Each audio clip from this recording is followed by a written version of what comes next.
So students, today's topic is section formula.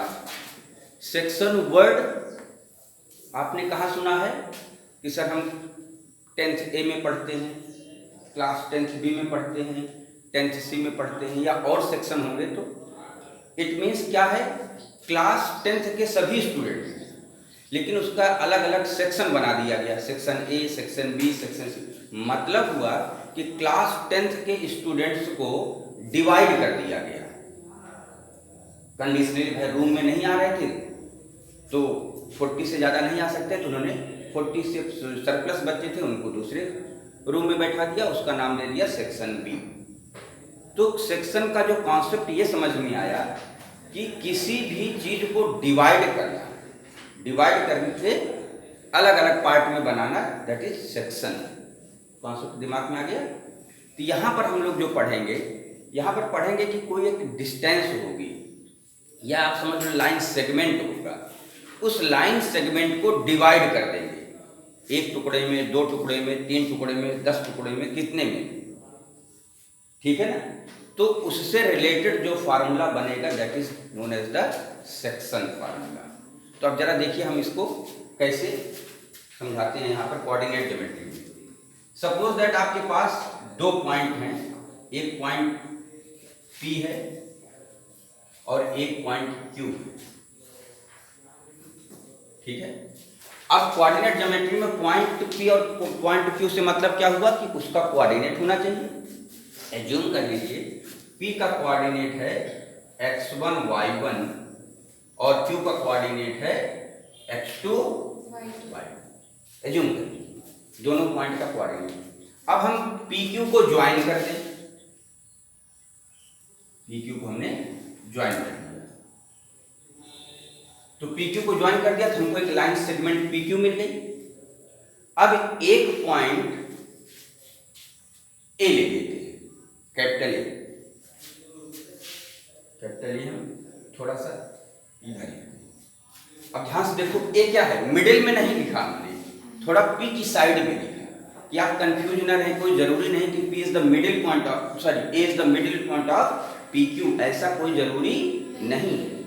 इसलिए हमने इसको थोड़ा सा P की तरफ लिखा। अच्छा, A पॉइंट लिखा तो इसका कोऑर्डिनेट होना चाहिए, ठीक है। तो हमको हमारा जो कॉन्सेप्ट है वो ये है कि ये A पॉइंट P और Q को किसी रेशियो में डिवाइड कर रहा है, ठीक है। और वो रेशियो हम लोग मान लेते हैं, एक मिनट पहले A का हम कोऑर्डिनेट मान लेते हैं x, y। A का कोऑर्डिनेट x, y, और ये जो PA और AQ का जो रेशियो है वो M1 रेशियो M2 एज्यूम कर लिया। अब ये मत समझिएगा कि PA की लेंथ M1 है और AQ की लेंथ M2 है, नहीं, रेशियो है। इट मीन्स हमने ये लिखा that is AP upon AQ is equal to M1 upon M2। ये रेशियो है, इसकी कोई यूनिट नहीं होती, ठीक है ना, समझ गए ना। तो ये डिस्टेंस थी, ये वाली AP और AQ दो डिस्टेंस है, इनका रेशियो हमने एज्यूम कर लिया M1 अपान M2। आगे चल करके इसको हम लोग K कर देते हैं, मीन्स M1 अपान M2 की वैल्यू को K एज्यूम कर लेते हैं, तो हमारा एक नया फार्मूला तैयार हो जाएगा। तो पहले हम उसको छोड़ के रखते हैं, केवल M1 अपान M2 में समझाते हैं, K वाला तो उसी से अपने आप बन जाएगा। क्लियर हो गई बात, समझ गए। कोई लाइन सेगमेंट दिया रहेगा, उसका कोऑर्डिनेट दिया रहेगा, तो एक ऐसा पॉइंट फाइंड करना होगा जिसका कोऑर्डिनेट आपको पता करना होगा। अगर वो पॉइंट PQ को M1 रेशियो M2 में डिवाइड कर रहा है तो अब आपको क्या क्या चीजें पता है, आपको x1 y1 पता होगा, आपको x2 y2 पता होगा, आपको ये रेशियो पता होगा। आपको निकालना क्या होगा, कोऑर्डिनेट ऑफ A। वो A पॉइंट है कहां, वो A पॉइंट है कहां पर, PQ पर। अच्छा, यहां पर भी दो चीजें होती हैं, एक इंटरनली होता है, एक एक्सटर्नली डिवीजन होता है। आपके सिलेबस में इंटरनली जो A पॉइंट होगा वो PQ के बीच में ही कहीं होगा, एक्सटर्नली क्या होता है, क्यू बाहर होता है। तो यहाँ पर हम कंफ्यूज आपको नहीं करेंगे सर बाहर कैसे जा सकता है डिवाइड करने के लिए, तो वो क्लास 11th का पार्ट है, तो यहाँ पर हम आपको कंफ्यूज नहीं करना चाहते। बात क्लियर हो गई। तो कोई भी लाइन सेगमेंट उसके एंड पॉइंट्स दिए रहेंगे, कोऑर्डिनेट दिया रहेगा, रेशियो दिया रहेगा, और आपको बताना होगा कि जो पॉइंट उनको डिवाइड कर रहा है इंटरनली उसका कोऑर्डिनेट क्या होगा। तो हम यही चीज एक्स वाई, तो यहाँ पर हम लिखना चाहें तो अगर देखो एक साथ लिखना चाहें तो एक्स वाई क्या होगा, एक्स वाई इक्वल टू, पहले एक्स क्या होगा, एक मिनट मैं इसको दो पार्ट में बताता हूँ। एक्स इक्वल टू क्या होगा, याद करना सबको, सभी को याद करना है। यहां से देखो एक इधर कर देता हूं और इसको इधर कर देता हूं। एक्स की वैल्यू निकालने के लिए हमको वाई से कोई मतलब नहीं। m1 x2, देखो m1 यहां से शुरू हुआ, कहां जा रहा है, क्यू की तरफ, x2 की तरफ। m1 x2 प्लस अब इधर वाला m2 x1 whole upon m1 plus m2। ये मैं आपको डेरिवेशन में बता रहा हूँ, सीधा रिजल्ट बता रहा हूँ, याद हो जाएगा। जिसका डेरिवेशन हम आपको बाद में बताएंगे। ये वैल्यू, ये फार्मूला आपको याद करना है, x की वैल्यू। सिमिलरली y निकालना होगा, जिसको x याद हो गया है y तुरंत बता देगा। m1 y2, अब की बार x से मतलब ही नहीं है, y से मतलब है। m1 y2 plus m2 y1 whole upon m1 plus m2। अब ये आपको याद हो जाना चाहिए, ये x की वैल्यू और ये y की वैल्यू। याद हो गया? कितने लोगों को याद हो गया? कैसे बताएंगे एक बार मैं फिर से पढ़ रहा हूं। x equal to m1 x2, m1 1 के साथ 2, m1 x2 plus m2 x1 whole upon m1 plus m2। y equal to m1 y2 plus m2 y1 whole upon m1 plus. इसी तरीके से जब क्लास 11th में आओगे तो z इक्वल टू भी, वहां 3 डायमेंशनल ज्योमेट्री होगी, तो वहां पर z इक्वल टू, तो z इक्वल टू क्या होना चाहिए, z इक्वल टू अगर हम निकालें इसी का कोऑर्डिनेट x y z हो तो z इक्वल टू क्या होना चाहिए, correct, m1 z2 plus m2 z1 अपान m1 प्लस m2। वहां पर यही चीज कंटिन्यू कर देंगे, आगे कर देंगे, तो यही का फार्मूला वहां बन जाएगा नया, ठीक है ना। तो ये याद हो गया। अच्छा ये एक्स वाई अभी हमने अलग अलग, लेकिन ये तो कोऑर्डिनेट है एक्स वाई, तो जनरली क्या होना चाहिए हमको यूज करना हो तो एक्स वाई इक्वल टू एक साथ लिख सकते हैं m1 x2 plus m2 x1 अपान m1 प्लस m2। एक साथ लिख दे रहा हूं, एक्स वाई कोऑर्डिनेट है ना, m1 y2 plus m2 y1 अपान m1 प्लस। ये आपका एक्स वाई की वैल्यू इससे कैलकुलेट कर लेंगे, जो आएगा वही ए का कोऑर्डिनेट होगा। Any confusion? कोई कंफ्यूजन है, याद रहे। अब इसका एप्लीकेशन देखते हैं, तब हमारी समझ में कुछ आएगा कि ये समझ में आया कि नहीं। पहले हम कोई इसका क्वेश्चन उठाते हैं, ठीक है ना। तो देखो बेटा, अब इस फॉर्मूले का यूज करेंगे इसमें एक्सरसाइज 7.2 क्वेश्चन फर्स्ट, ठीक है ना। तो श्रेया क्वेश्चन पढ़िए। Find the coordinates of the point which divides the joints of -1, 7 and 4, -3 in the ratio of 2:3. Correct.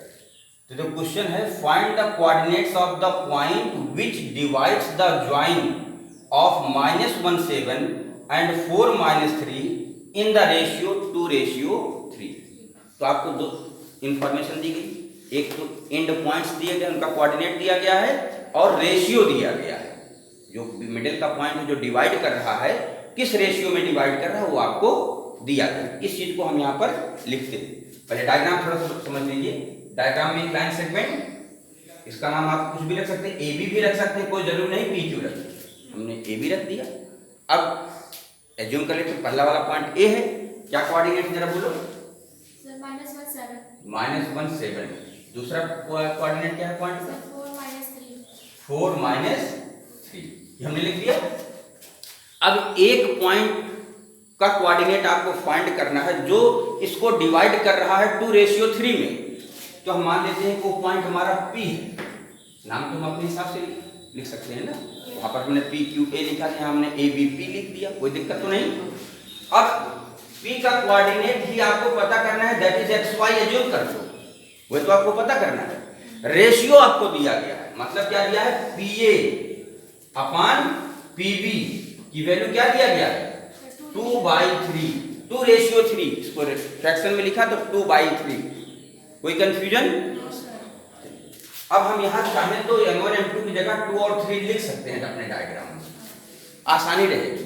और चाहे तो हम इस तरह से इसको बना भी सकते हैं, याद रहेगा कि किसको किससे मल्टीप्लाई करना है, भूल जाए तभी भी दिमाग में पिक्चर याद रहेगी।